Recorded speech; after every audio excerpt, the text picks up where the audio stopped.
Göz kıçına çıkar. Evet.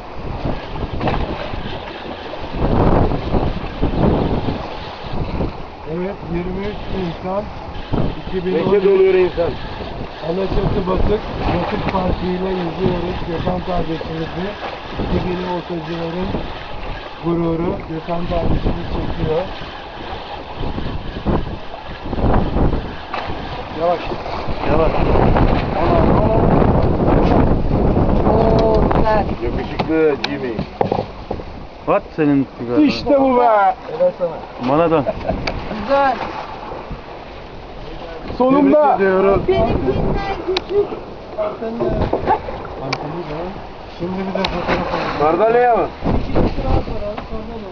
Gökhan'cığım. Hayır, hayırdır? Tamam. Güzel. Tebrikler. Gökhan Bey.